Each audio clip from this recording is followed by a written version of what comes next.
Nako, sinumbatan ang mga Manalastas family ng isang sponsor. Mga katikang, grabe talaga to si Stephanie Montel to, ha? Titiltilin natin to, no? Si Stephen Montel to, ha? Sabi pa nga sa mga post niya, sa mga Manalastas, wala akong ikakaya sa inyo. Hindi niyo po ako nakita sa bahay niyo, pero napapakain ko po kayo sa ilang bisis sa 5 taon. May isang sponsor, mga katikram, na sinumbatan ang ating founder. Ang tanong, may karapatan ba siya manumbat kay Tikram? Ang tanong, nanghingi ba ang mga Manalastas sa kanya, punto por punto, kung bakit makapagsumbat siya? Ganito ang kanyang mga mensahe. Wababa. Kung may mga idea kayo, mga katikram, please comment section below. Wag na po kayong mahiya, ha. Grabe, mga katikram, ha. Siguro ito is isa rin to na kumaliwa kay Tikram, na isang sponsor din ni Dave punto por punto. So ating basahin yung mga komento nila, mga kaidol. Sabi pa nga ng ating mga supporters ni Tatay Tikram, sa kanya pala humuhugot sigador ng sama ng ugali. Tulong ngayon, sumbat later ang mood. Diba? Nanumbat siya, mga katikram. Nanumbat siya sa mga naibigay tulong niya sa mga Manalastas family. So hindi naman siguro hinihingi ni Tatay Tekram sa mga kung anong binigay niya tulong. Bakit nanumbat siya? Ano ibig niyang sabihin? Diba? Gumagawa ng way yung mga kalaban na siraan si Tatay Tekram. Gumagawa sila ng daan, punto por punto. Sabi pa nga ni Dilian, napakain mo dahil ginamit mo sila sa iyong kayabangan. Diba? Ang alam ng mga Manalastas ng ganyan ka mag-isip, 1 million %, 1 million % talaga, ha? Dili, Ma'am Dilian. 1 million % sila, di sila tatanggap ng kahit anong magmula sa iyo. Siyempre, kung malalaman ng mga Manalastas, hindi yan tatanggapin kung anong bigay tulong, kung anong mga ibigay, ng mga tulong niya, no, ni Stephanie punto per segundo. Maraming mga ka-idol, maraming galit na galit talaga. Kay Stephanie, yung kamuka, at may kamuka tong vlogger dito sa Katikram. And sabi pa nga dito ni Yayi, no, ay may sakit yan sa klase ng may sakit yan sa klaseng sagot. Niya papunta na sa pag-ulyanin. Check, kawawa naman si Panyang, di ba? Ganun lang talaga po mga kaidol. Sabi naman po dito ni Sin Jum Bilyapa, sa 2640, may love shoutout sa mga nabasa kong komento po ninyo. At least nabigyan kayo ng time na may shoutout ang yung mga channel, mga katikram. Wag mong isumbat yan, Stephen, hindi nila hinihingi yan, kusa nagbigay kasi mayabang ka. Putang, di ba nagmura siya doon, mga kaidol? Actually, mga kaidol, may karapatan bang manumbat sa nagbigay tulong sa iyo na hindi naman hinihingi, punto por punto? Mga kaidol? Actually, for me, mga kaidol, kasi hindi naman hinihingi. Halimbawa,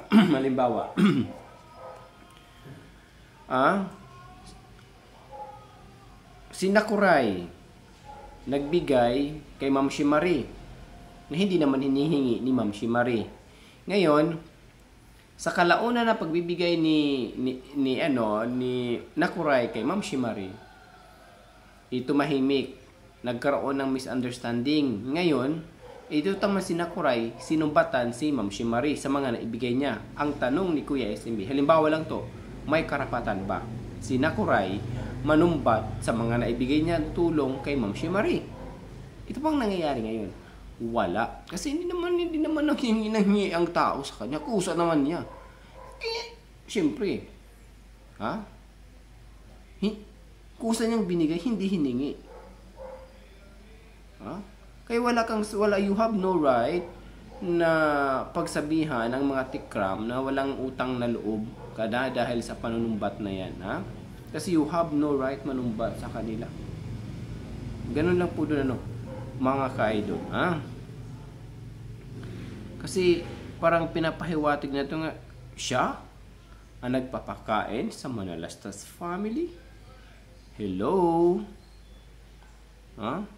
Sabi pa nga dito, ano mga ka-idol? Sabi pa nga dito ng ibang supporters natin, ha? Hindi sila naghingi sa iyo ng pera. Sabi pa, ha?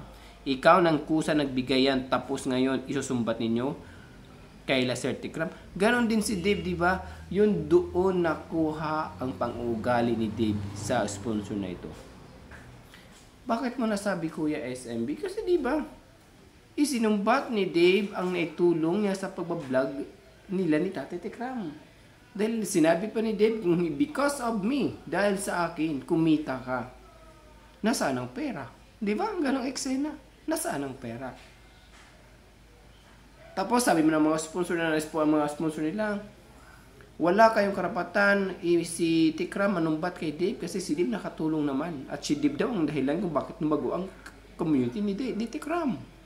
Uy, aba. Maniniwala kayo doon mga katikram? Di ba ganon sila mag-isip mga ka-idol? Ha? Ganon sila mag-isip. Grabe na talaga, sobra. Ha? Malala pa sa lindog ngayon, ha? Nagkaroon ng lindog ngayon sa Davao ng 6.7 or 6.9. 7.9. I don't know. Ganun. If I'm not mistaken. Grabe. Ha? There are many damages infrastruktura ng mga part ng Davao, like mga buildings, maraming sira doon. Anyway, dito naman tayo kay Candelaria lang Udan. Sabi niya, di nila hiningi ang pera na binigay mo. Pero kung makapanumbat ka wagas, di ka na lang maging masaya na kapag bahagi ka ng biyaya. Kaya ganyan magsalita ng di maganda. Sabi niya, sa kapwa, di lahat ng panahon, di meron. Sana ipagpasalamat mo na lang sa Diyos na kapag bigay ka ng blessing sa kapwa, ayon kay Candelaria lang Udan. O Candelaria Udan, baka marinig mapanood mong video na to. Alams na, Charas lang. Okay. Mapunta naman tayo kay Inday Wood ka. Hindi sila naghingi kung saan nagbibigay sa'yo. Hindi lahat naman actually. Lahat ng mga comment section, sa mga nakikita, nagbabasa ko lahat. Wala din na. You have no right na mag-post ng ganito kasi hindi naman sila hingi sa'yo. Totoo naman mga sinasabi nila, ha? Totoo. Gurang kuno na bading. Ni Jarayar Nuez. Sagay na malamang mga grabe. Uy, grabe kayo makapag-comment. Wagas din Sabi ni Merlitopals, kawawang nila lang, masyado kasing mayabang, kala mo naman hinihingi sa kanya. Yung pinakain niya kuno, mas mayamang pa si Tikram sa kanya. Masyadong pabera. Di ba galit na yung mga sponsor? Oo, may mga followers support sa Tikram mo, grabe naman makapagano sila. Huwag nang isumbat kung ano ang binigay kasi pusan niya binigay, di naman nila hiningi. Di ba? Di ba sinabi ko sa'yo? Wala kayong karapatan, no? Okay? Regarding po doon. Kung sa ating susumahin ang mga katingram kung word ng pananumbat, siguro may right lang siguro si Tatay Tikram. Si Tatay Tikram, may score siguro na pwedeng sumbatan niya kay Dim yung mga nagawa niya. Pero si Dave, walang karapatan isumbat sa Tatay Tikram. Okay? Dahil alam niyo na, mga katekram, anong ibig kong sabihin. Sana maintindihan po nyo what I mean. Ganun lang po doon kasi ito si Stephen, yung mga si Panyang, grabe ang mga ngalaiti. Pati Y, nagkakaganito kasi yung mga sponsor, nabibrainwash ng mga kalaban, kaya nagkakaganito tayo. Huwag na po tayo magtaka mga ka-idol kung bakit nagkakaganito tayo dahil po mga sponsor also nakikisaw-saw na rin sa issue nila na Tikram Dave, of course, ni Ursula. Si Ursula nakikisaw-saw din naman yan. Okay, and of course si naman hihabol natin si Myra. Kusa mong binigay at kagustuhan mong magbigay, hindi naman sila siguro humingi sa iyo, sabi ni ni Myra. Sabi, Stephen, has task ngayon, isusumbat mo, dapat di ka nagbigay para wala maisumbat. Sabi ni Mayora 140 vlog 68. Diba? And of course, according to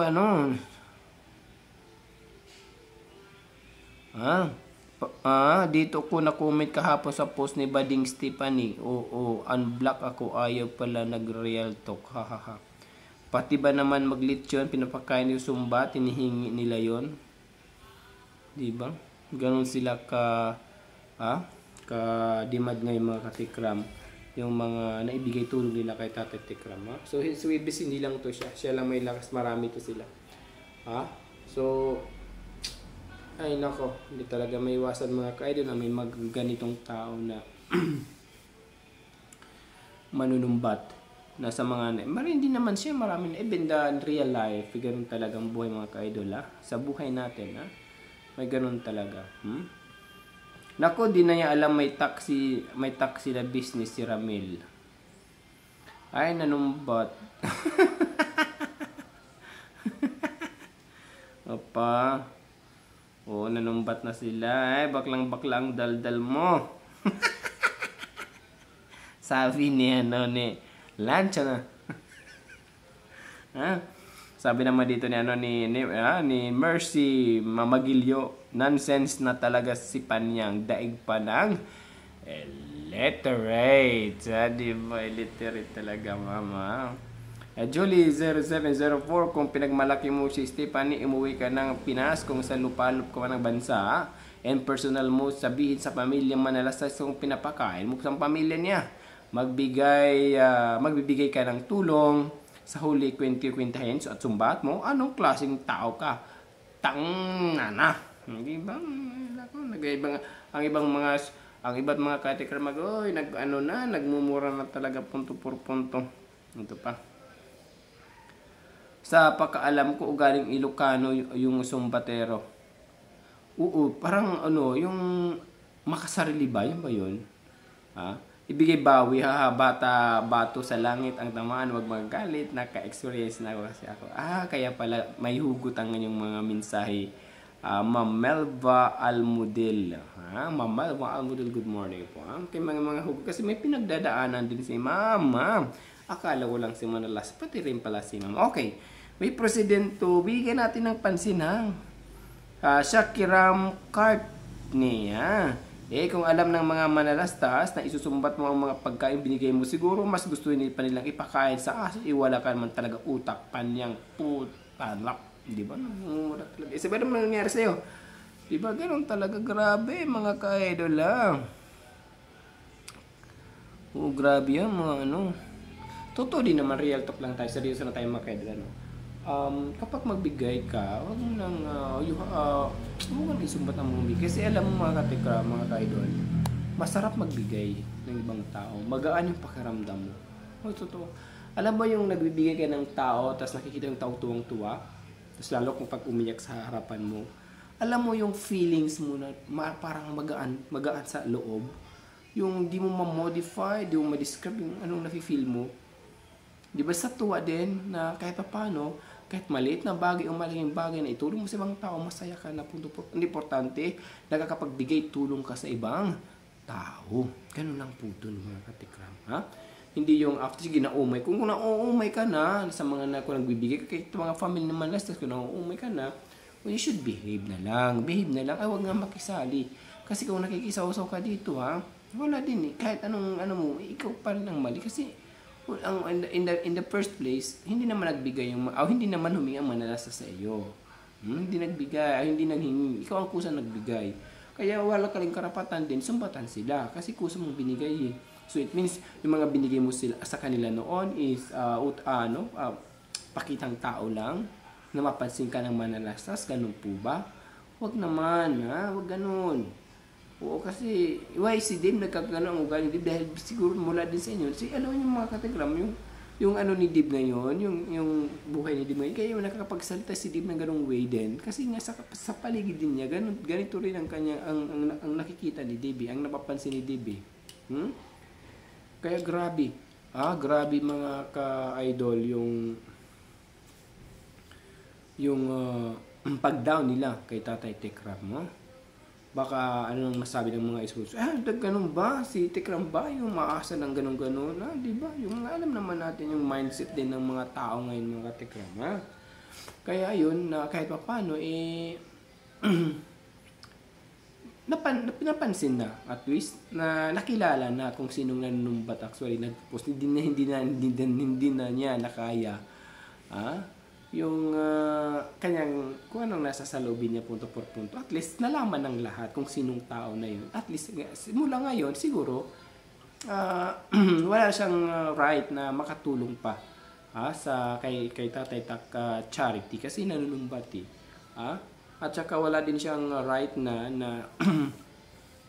manumbat din kay Tatay Kim kasi simula siguro sa pagpupusan hindi na siguro sila tatanggap mula sa kanya.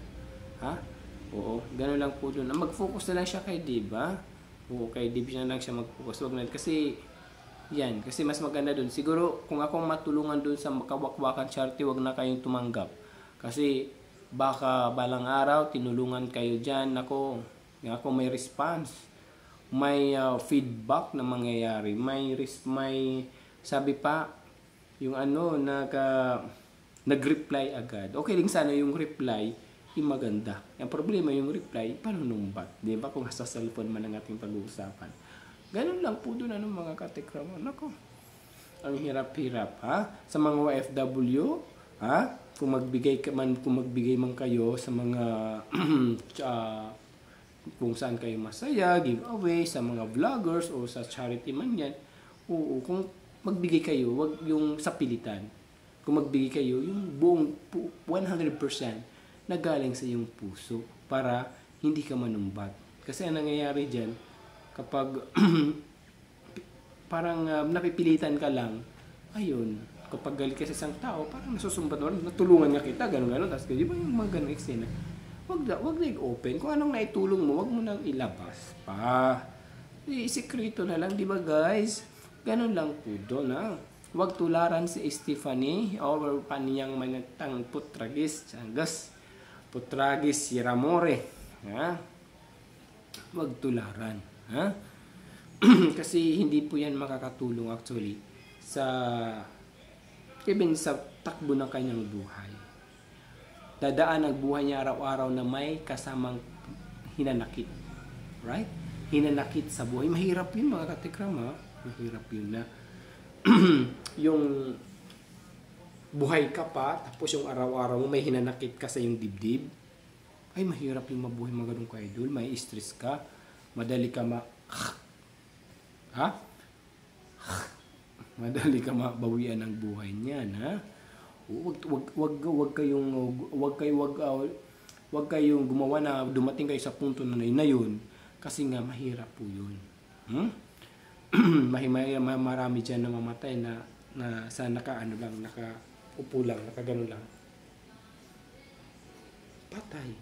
Dahil may hinanakit sa kanyang puso. Tay nako kay may heart failure pa. O nag-clots ang dugo sa kanyang puso. Ayun, tigok. Kaya wag tularan, Kung magbigay man kayo sa mga na mula sa iyong puso na maging masaya kayo, buong buo magbigay. Wag idaan sa sumbat din. Kung ano man ang kung hindi lang kayo pinansin ng binigyan nyo, nanunumbat na kayo. May ilan dito na mahilig magbigay tapos manunumbat. Kung galing from your heart yung pagbigay mo, wag na. Anyway, ganun lang po nun mga katikram yung kay Kuya SMB na wag manumbat kung hindi galing sa iyong puso ang iyong pagbibigay. Para pak na pak. Para solido ang pagbibigay na walang iniisip pa. Tanggapin ang lahat.